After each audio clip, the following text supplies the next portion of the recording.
All right. My brother. Trying out different sounds, seeing what works. All right, let's turn it down a bit. What's going on, y'all? What's up? What's up? What's up? Hold on. Turn this down a bit. What's up, y'all? What's going on? Hold on. Let me get into it. This heat has been killing me. If y'all not in Houston, then y'all know that if y'all not outside, I suggest you stay inside. That's all I can say. Welcome back, y'all. Again, another episode.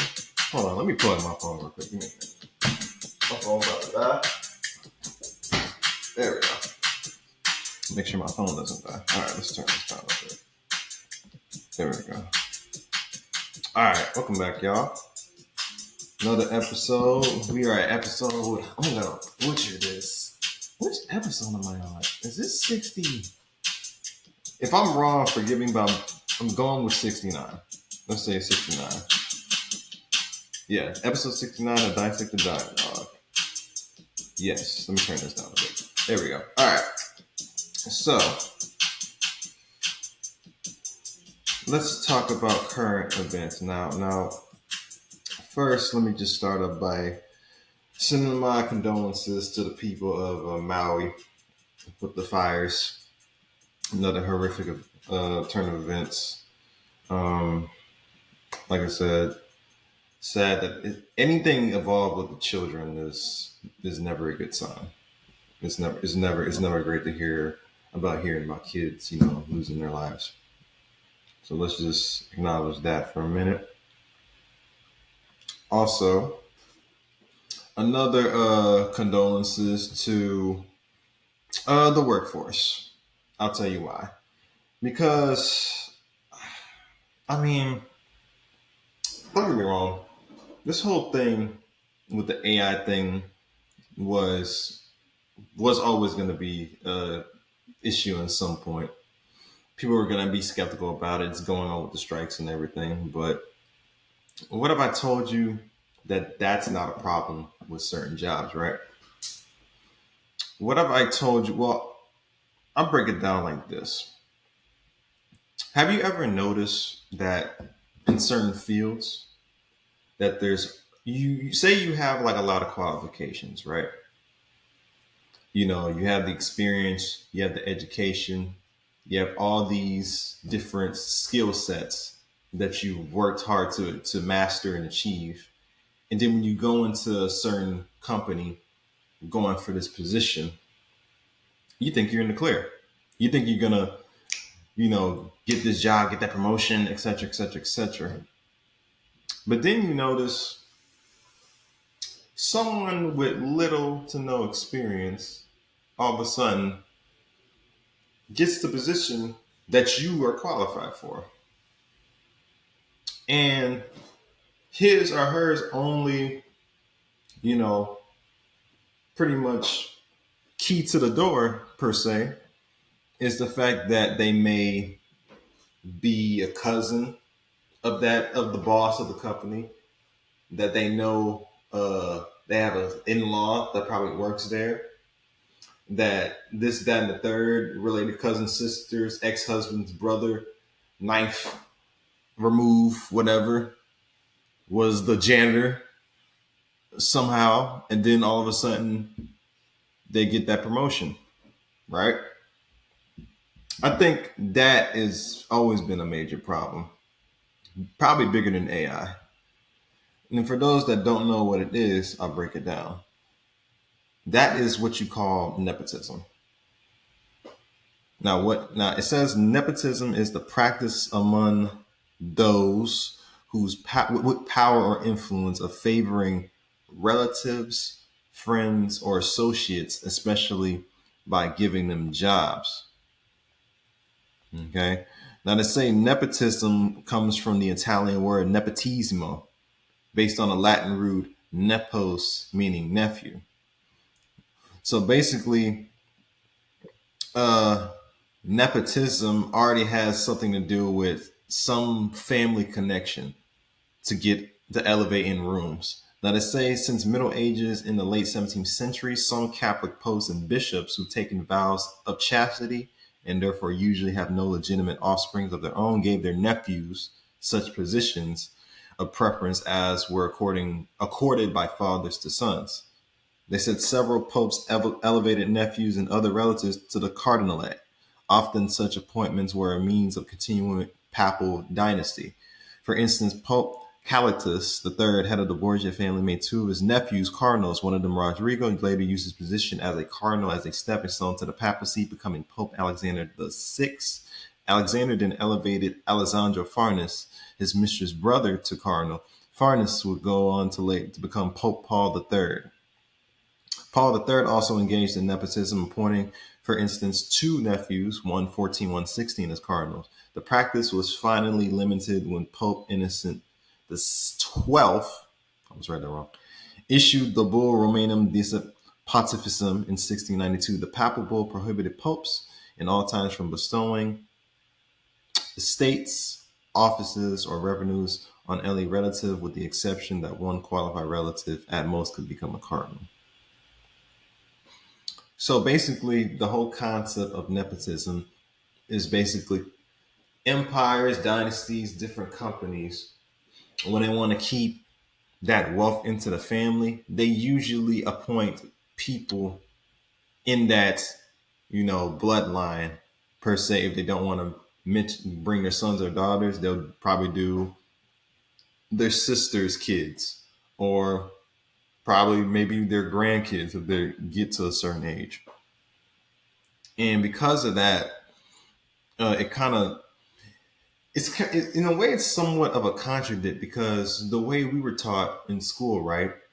You know, want something hard, you got to work hard to get it, achieve it, build yourself up, whatever. But if you look at all these major companies, the WalMarts, the Rockefellers, the Rothschilds, you know, the SC Johnsons, all these, all the designer names you could think of, Gucci, you know, uh, Hennessy, all these names that you could think of. You would think people, you would think other people might work there. Were actually given a chance to get up in those rooms and get up in position, when really those positions are exclusive to the family, and it works also in the entertainment industry. Let me give me 1 second. Pull up some statistics real quick. So that's just the basic concept of nepotism.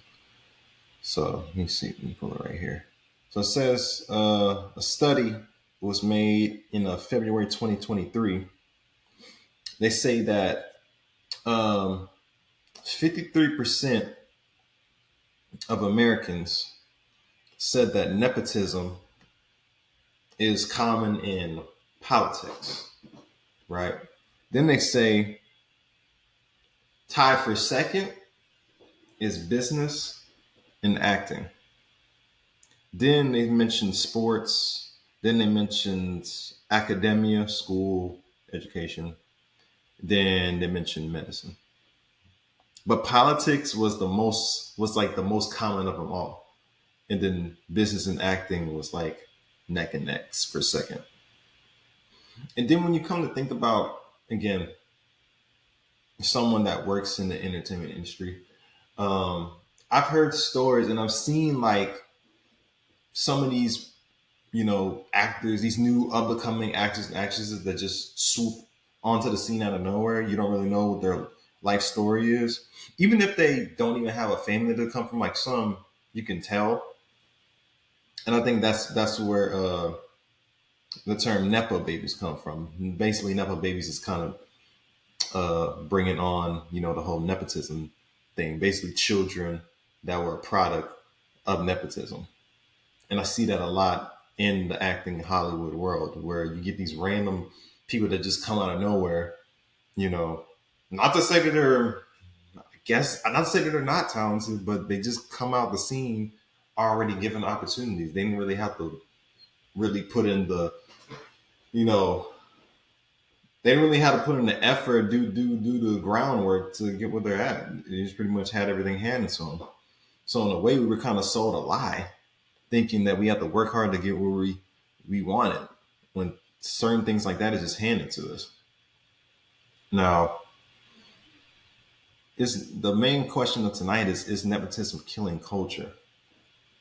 Now, as far as the culture, like culture in a sense, every generation before us had their system. They all had a renaissance. They had some sort of era where it was like the one thing. They had a Victorian era. They had a Renaissance era. They had a jazz era. They had a punk era. They had a hip hop era. They had a disco era. Our generation is kind of like the new age lost generation because we don't really know where to stem from, in a sense. We don't really know how to. Everything is just recycled and pretty much reprogrammed again. Because a lot of times, and these could be the pros and cons. What are the pros and cons of nepotism? Sometimes people use nepotism to their benefit. Like I said, they want to keep them like the money in the family. They want to keep that legacy alive. Some people may, when they see their kids on the screen, Americans especially get a high off nostalgia. When we see something that we've seen before, it kind of like gives us a high in a sense. It brings us back to the glory days of what used to be, right? That's why you see a lot of actors' kids, when you see them and they look so much like them. It's almost like, oh, I can see. They got a lot of their characteristics, so I guess I guess we could tolerate their actions and or whatever. We could appreciate them while they're here, but they're only, like I said, they're only getting that benefit because they're, like I said, the name. I mean, the Smiths, they're nepo babies now. And I will say this: our nepo babies talented. There's your talented certain. I don't want to say all nepo babies don't have some talent or don't have certain gifts, but I do say that they do have a leg up and a lot of uh, advantages for opportunities as opposed to people that's just actually getting their foot in the door, actually putting in the work and getting into, you know, that big stage like that. Because at times people spend years trying to, you know, have their name being read on the big screen all the time. But when you don't get that and you see that person or him or her get this opportunity, get this award, only because, like, I think who was it? Who was it? Gwyneth Paltrow? I think she got a famous background. Yeah, Gwyneth Paltrow. Let me see. Yeah, I think she came from a famous family. Oh, here we go.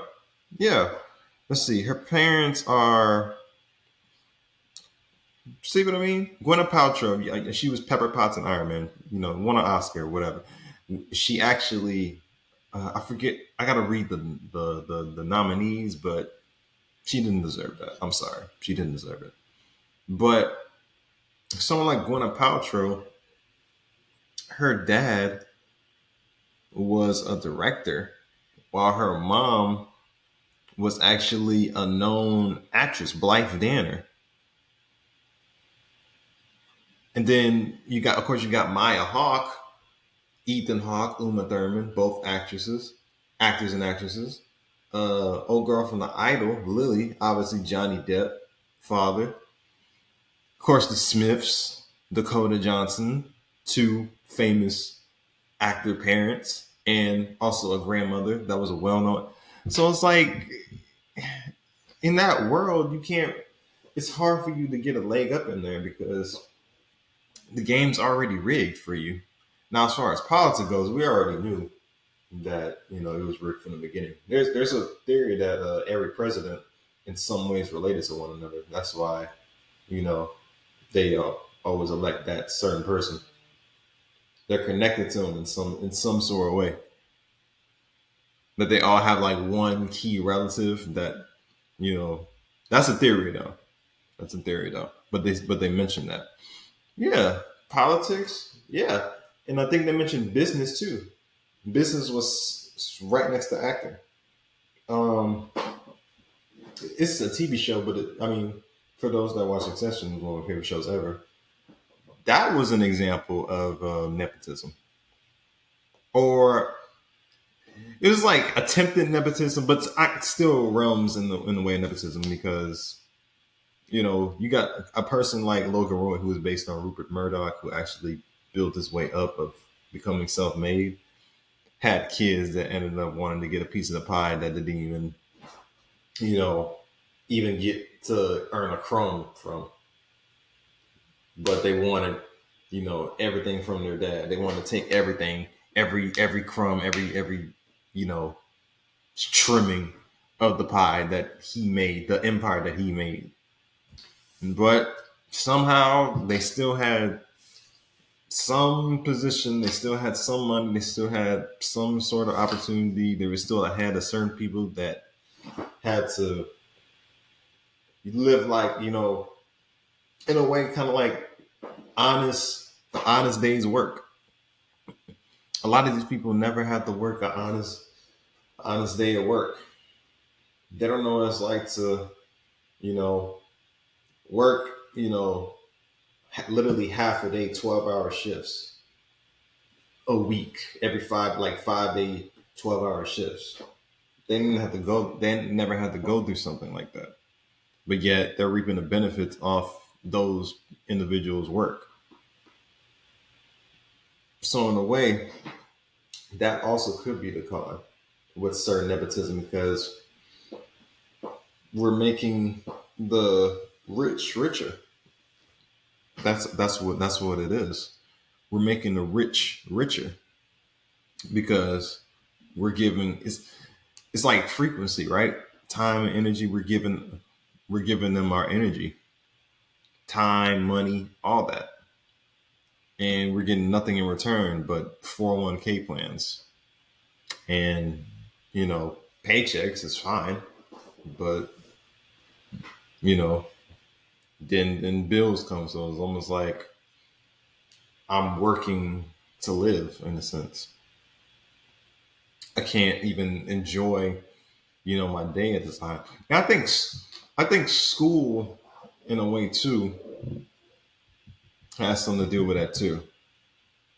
Because school in general, I think programs a lot of things. I think school programs or school was set up to see what jail was like, about social hierarchies. Because in the real world, they have certain hierarchies too. I think school also was programming that as well. How we all remember what it was like going to high school. How they had certain cliques. You knew who hung out with which group, etc., etc., and then you knew who was getting. Just reminded me. Had a light bulb moment. My older brother. I always said that, man. I thought he was so talented athletically. I thought he was gonna be like, kind of like Bo Jackson in a sense. But I guess lack of support in the house, and then not getting those advantages from the football team. Because even we was noticing the politics over there. We was noticing like certain players. I remember this one player. I ain't gonna rock his name, but he was in the same grade as me. But I noticed he was on varsity before Deontay.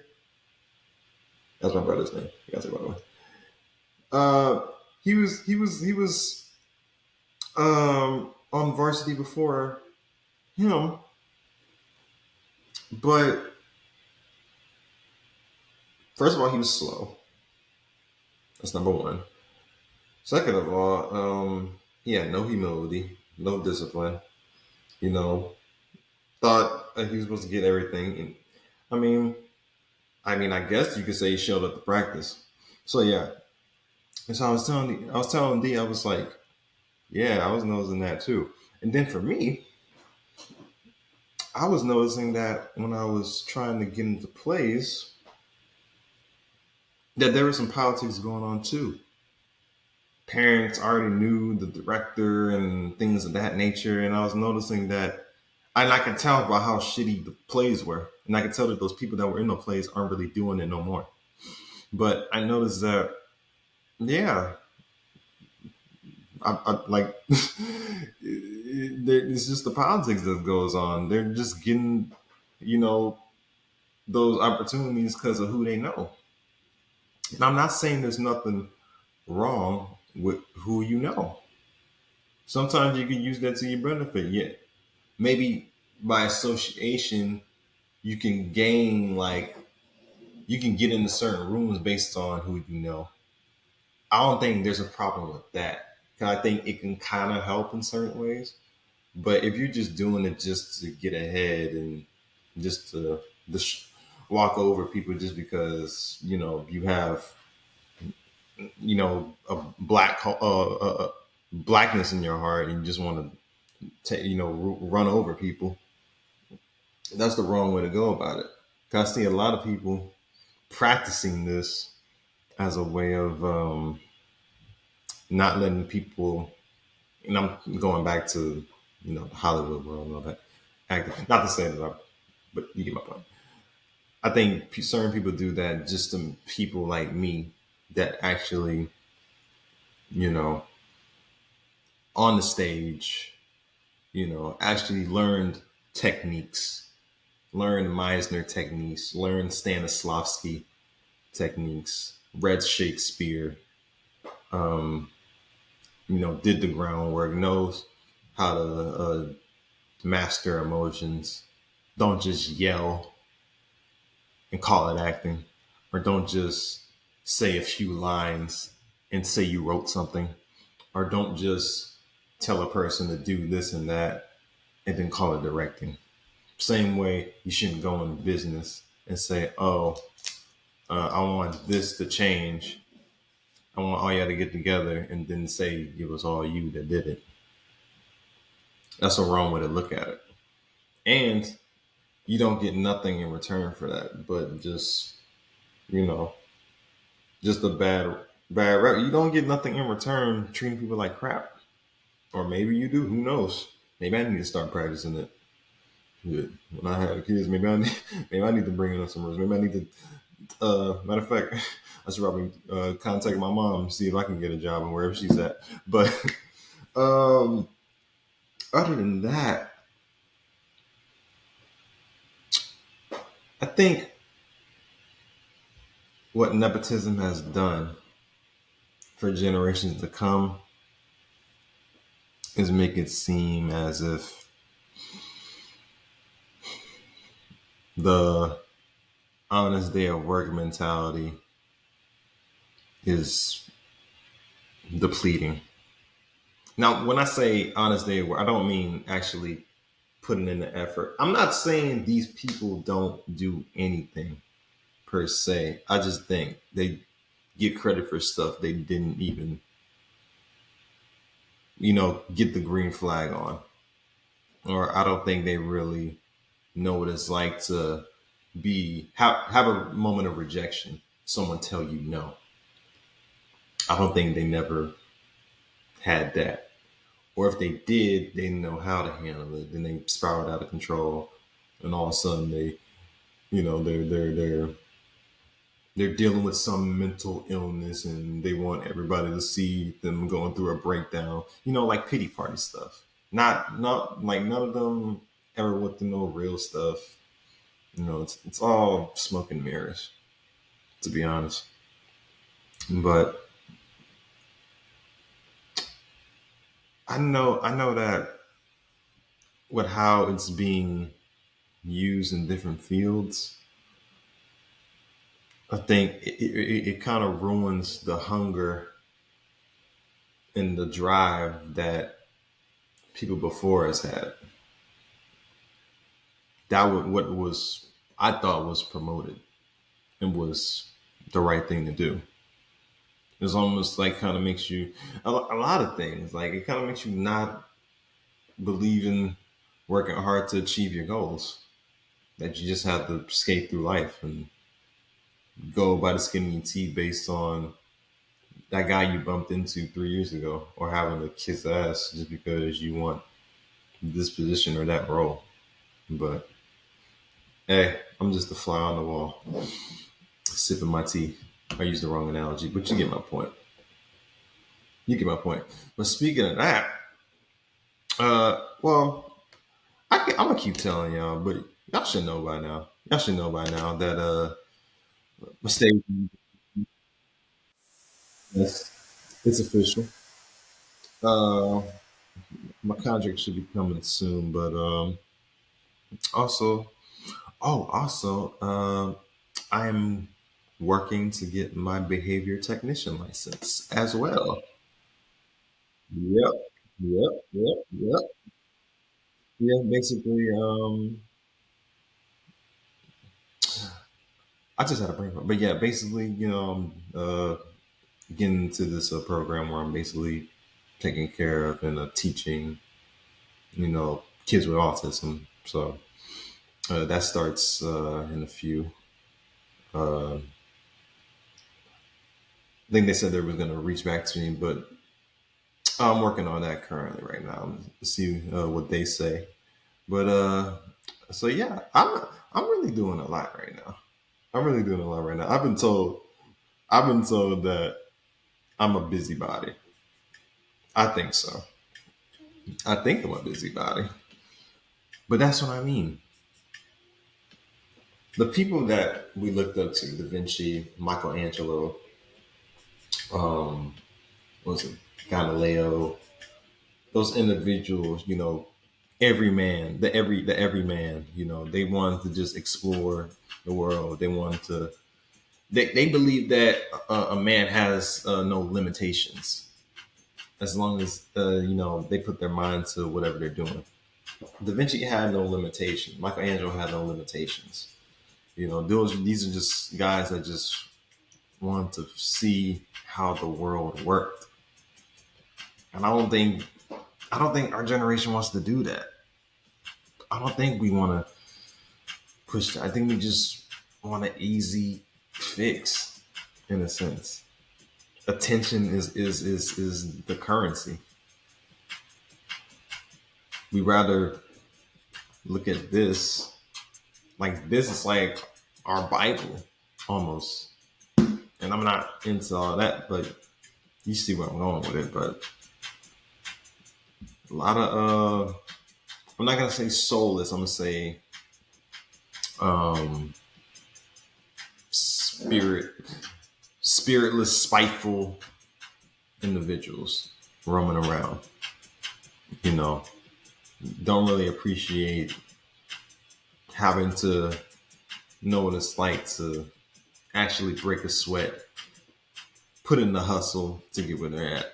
Everything's too quick and too easy. And that's not how I was raised. That's not what I saw growing up. So I hate that that's the norm. Just me personally. I hate that that's the norm. I don't like seeing it like that, but hey, who am I to judge? I'm basically, I guess what I'm doing right now would be technically getting easy money, which I'm not even really getting no scratch on. It's not yet, though. Not yet. I think this is a stepping stone for what I'm about to do. This is a stepping stone, you know. Speaking of that, screenplay coming soon as well. Screenplay coming soon as well. Um, I gotta, I got too many ideas going on. I don't want to stop one thing or the other, but I just want to make sure everything is right. But other than that, I appreciate y'all. I need to start getting my IG up on my Dissect Dialect page up, but yeah, I'm doing a lot. But anyway, if you're new, like, comment, subscribe. I'm everywhere: YouTube, Spotify, Anchor, all that. If you're not new, keep sharing, keep posting, hashtag, do whatever. Tell a friend, tell a cousin. Use nepotism to your advantage. Maybe you'll get some position. Just don't sell anything in exchange for it. But until next time, I'm gone.